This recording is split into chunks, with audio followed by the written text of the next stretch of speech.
Right, SUK fans, we're just out, as you can see, on the brand new GTS 300 2025 model. It's the 310 SuperSport in this beautiful blue colour. Very nice looking, I think. Thing with the SuperSport this year, you're getting all the bits and bobs that you'd normally change as an owner straight away. Stuff like bar ends, clock surrounding black, leg shield trim in black, black rear carrier, headlight and rear lights around. Even the foot pegs are black.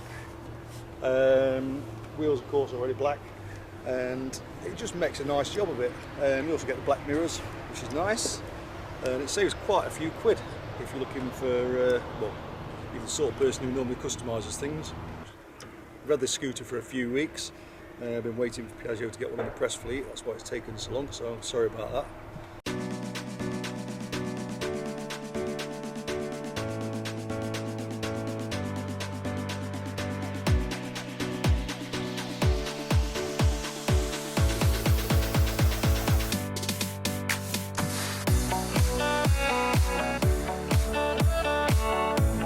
One thing I'll have to say about this 310, if you're a current GTS owner, maybe you've got a GTS 300, perhaps 4 or 5 years old, before the RST 22 came out, then you're going to find this a massive improvement in pretty much every way.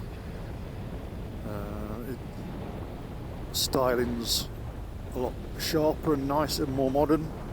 Dash is better. The engine's better. Things like the way the runner boards taper down a little bit to make it a bit easier for passengers is a bonus. It's comfy, suspension's really good. The engine is the latest Euro 5 Plus engine in the 310, and you're not going to jump off a 300 and onto this and think, whoa, that's amazing. Yeah, it's a little bit better, but not enough to make me trade up from RST 22 to this.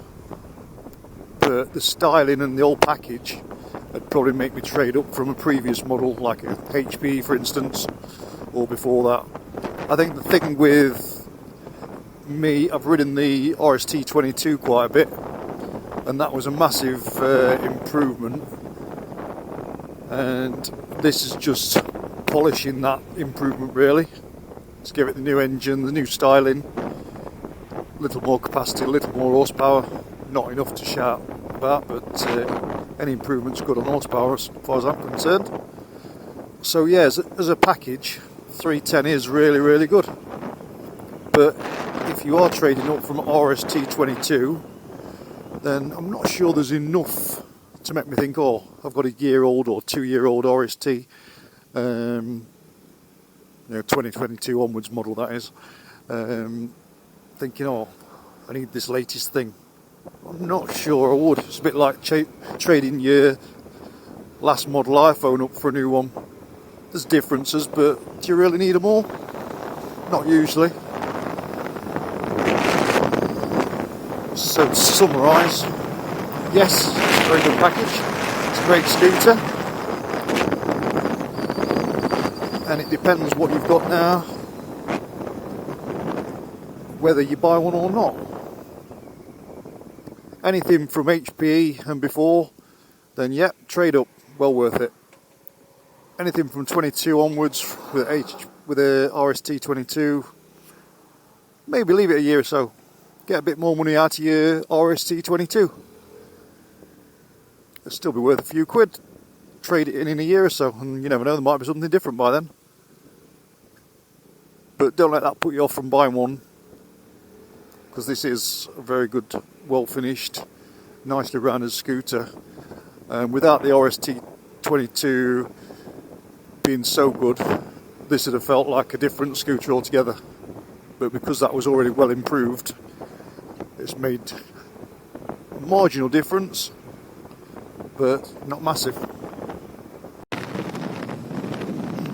One of the best things for me about the previous model, the RST 22, was that it pretty much eradicated the rev limiter, or stopped it being so annoying. The scooter, which was a few weeks, the rev limiter once on it. This seems to be back again on this model. Gets just over 80 mile an hour on the clock. Just let me take it up a bit faster. Give it speed again. So watch that needle look.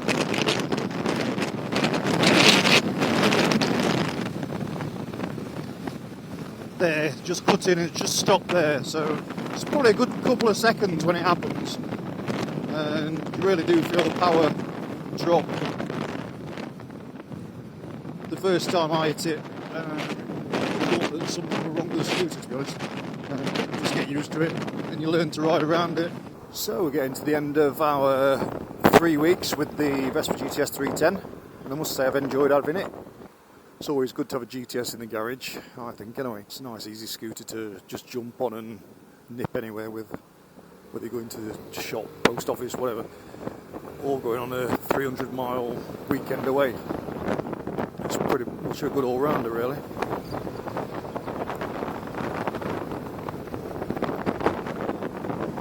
During our test, we took it out against the previous 300.